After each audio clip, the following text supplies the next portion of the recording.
Hey guys and gals, Nary here from Drake Wing Gaming and City Mountain Twitter, the Gaming Drag. Today I'm coming back at you with a Let's Play episode of I Wanna Hug That Gator. Anyway, y'all, let's go ahead and jump right back in, shall we? Alarm chain, we're up, and let's go. We're in Olivia's room. I wonder what will happen.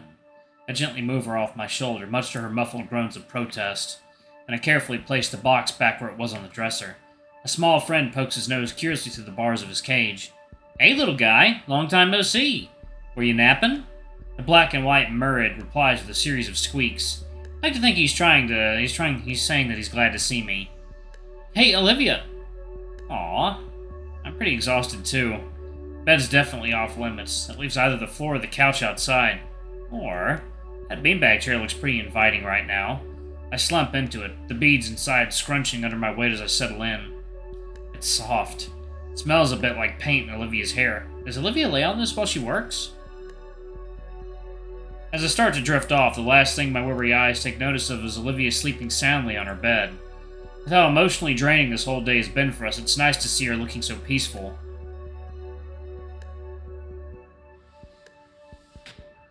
I begin to stir from my deep, cushiony slumber. It feels like there's something heavy across my stomach, stopping my ability to move at all. Did someone throw a weighted blanket on me? Actually, it feels like whatever's on me is vibrating. What is it? Olivia? Oh, she's on me. My entire head grows hot as my brain tries to process the situation. How weird. She's, her chest pressing close to mine. I can feel her rhythmic breathing against my body. It's deep, slow, and with a subtle but noticeable rumble with each exhale. If I focused hard enough, I could probably feel her heartbeat. Maybe she sleep-crawled onto the beanbag and didn't realize that I was on it. I should probably wake her up so she can get back to her bed. Anytime I try to move, her limbs cling tighter around my body like a boa constrictor. With all but Olivia's tail wrapped around me, any attempt of escaping her hold is fruitless. Olivia looks even more peaceful than she did on the bed. Maybe she does know that I'm here. I'll leave her be. Last thing I want to do is make her a cranky gator. With my free hand, I manage to grab my phone. Checking the time, the digital clock says that it's only 5 minutes past 4:30. Plenty of time to continue my nap. I nestle my head back into the beanbag and let the feeling of Olivia's rumbling lull me back to sleep. This feels nice. My morning alarm lulls me from my sleep and into the world of the living. I ended up spending the night at Olivia's place. Randy and Sophia thought my parents would actually be worried that I stayed with strangers for the night. When my folks hadn't answered their phones, Sophia was left fuming. Randy didn't look as bothered, though, and the two calmed down after I made something up about a business trip. Honestly, I'm probably right anyway. On the upside, I got to spend the night with Olivia. Last night, we even turned the living room into some kind of blanket and pillow fort. It felt childish to huddle up on the floor with Olivia and watch her play old computer games on the outdated TV, but I had more fun than I'd like to admit. But now that Fridays rolled around, it was time for school. Olivia's wheelchair is out of commission until Randy could go get a replacement, meaning she'd have to miss out today.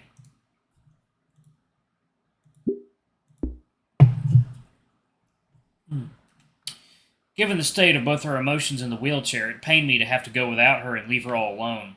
Honestly, I don't want to be alone in my cold and empty house either. Miss Sophia is one hell of a cook. Last night she made a delicious meatloaf. Guess I know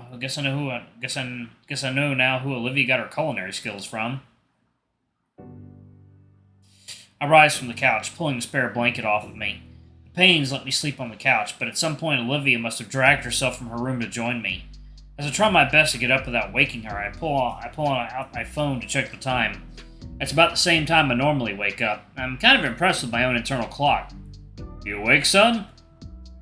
I jump as Randy makes his presence known behind me. His hands idly button up a floral shirt as he motions ahead towards the unconscious Gator lying on the couch.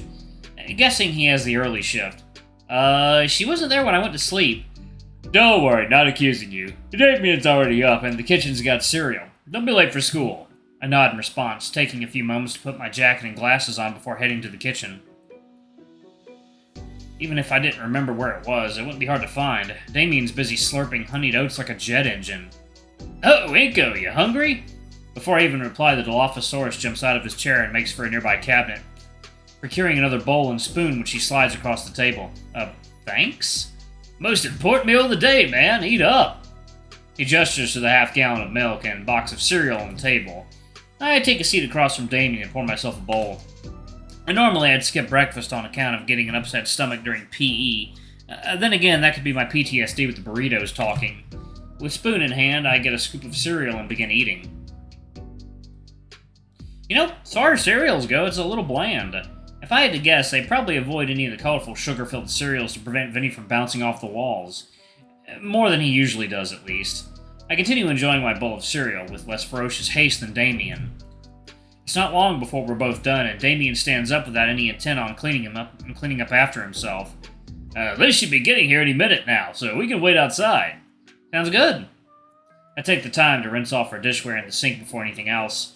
Damien looks a little guilty as he realizes what I'm doing. And finally, with breakfast dealt with, we get ready to head outside into the cold, harsh world. As I grab my backpack by the couch, I take one more glance at my slumbering girlfriend. She's taken up the entirety of the couch now. The blanket we shared falling away, she spreads out into the spot I was just at. Should I give her a kiss goodbye? Or maybe fix the blanket for her?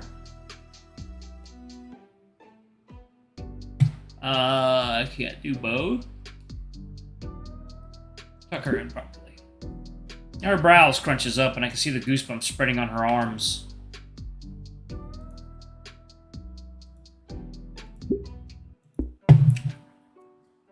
Kneeling down to take the edge of the blanket and bring it back over her. As I turn away from her, something catches my wrist. It's Olivia's hand. With blue eyes full of sleep, she looks at me, silently asking me to stay. Oh, Liz is here. His words make Olivia tighten her grip. Painfully tight. Ow, hey, I'll be back tonight, okay? She's fighting to stay awake with eyes fluttering and hand grip waning. Olivia. Promise? My hands adjust the blanket again. Promise. I think she accepts that as she lets herself slump back onto the couch. Inco! Sorry, had to do something. Damien huddles himself and charges into the cold right to Liz's car. She flings the passenger door open just in time for him to leap in and close it again. Let's do the kissy kiss. Staring at her soft-looking lips, I shake my head and kneel down, pressing the softest of pecks on her brow. As I turn away from her, something catches my wrist. Yep.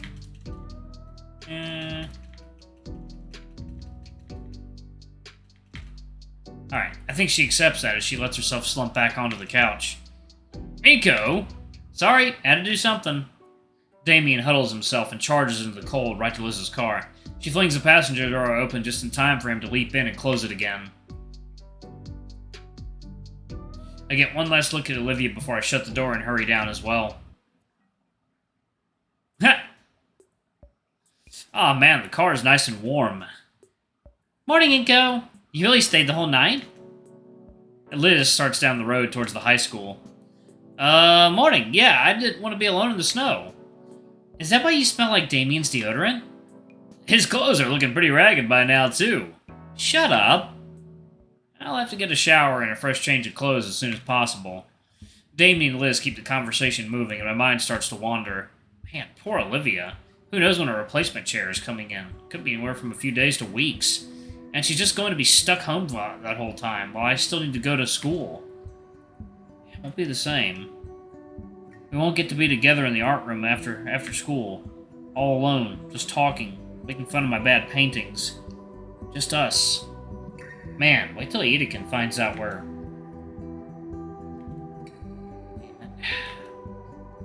Well, I guess he knows by now then. Man, it really won't be the same. So, you know, water time. Alright, guys and gals, and we are back. Let's jump back into it, shall we? Okay. Yo, Inco, you good? Seem pretty down all of a sudden. I'll be fine. I appreciate you guys, really. This has been the best school year of my life so far. So, thanks for being my friends. Hey, you're cool too. What brought this on? Damien. Oh. This last school year has been pretty special. Hanging out with you guys, so much has changed in such a short amount of time. Even if things are shaky right now, it's really been worth it. I have hopes for what comes next. Me too, Liz. Silence falls over the car as Liz takes off. Damien's hand is only occasionally swatted away from the radio knob as we all sit in companionable silence. It's nice taking a different scenic route to school.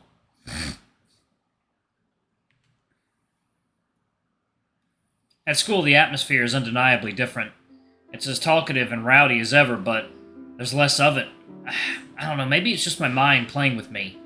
There's less color as well, like it's been drained just a bit. The layer of snow blanketing everything outside is partially to blame. Man, I was looking forward to making a snowman this year. Maybe I'll be feeling it later. Solly was as stern as ever in his class. Whether it's just that he doesn't care or his own form of respect is beyond me. But his hat was on just a little tighter than normal today. Man, too many feelings today. Moping isn't going to get me anywhere. I'm halfway to second period when the question of Yedekin's replacement strikes me. Will he just be getting a few days off? There's no way they can just find a new teacher on such short notice. Class is probably going to be on hold for a while. His name is still on the door plate when I enter. Inside, many of the students chatter with each other normally. Good lord, why is Discord suddenly so fucking loud? Some nervously glance up to the teacher's desk. I take my normal seat, by the vacant desk Olivia would normally be stationed. Period's gonna suck without her. It's like all I've got to look forward to today is lunch with Damien and Liz. Man, the whole day's gonna just drag on. I go back to Olivia. The bell rings, and an unfamiliar woman in a suit walks in, clipboard in hand. She nods at us all, and starts reading mechanically from some script. The substitute tries her best, but there's only so much you can get done on your first day on such short notice and with just some papers to read out. Her tone doesn't help, drawn out and empty, and I feel myself losing focus. I look down at my half-taken notes. Shoot, Olivia would probably kill me if she knew. What the fuck? The substitute looks at the class phone in frustration as she walks over to answer its call. 1 second.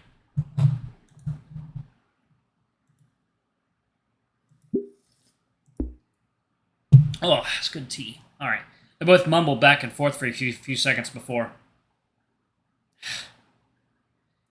We got an Inco in the class? I raise my hand. The substitute thumbs towards the door. Office called, you're wanted. Weird. What will the office want with me? My footsteps echo on the hard, cool tile on the way to the principal's office. I heard once they made the halls to the faculty offices longer on purpose to scare you, although that may just be from an old comic strip. The effect was there, however, as each of my reverberating steps sent a spike of unease through my core. When I finally stood before the principal's office, the feelings of unease peaked. Oh, spaghetti-o. Yep, I know that's going to be a problem. Alright, I'm going to go ahead and pause it right there. Thank you all so much for watching. Don't forget to like, comment, subscribe, ring that notification bell, and check out our Patreon if you can. It always helps. Anyway, I love you all, and I shall see y'all in the next video. Bye-bye!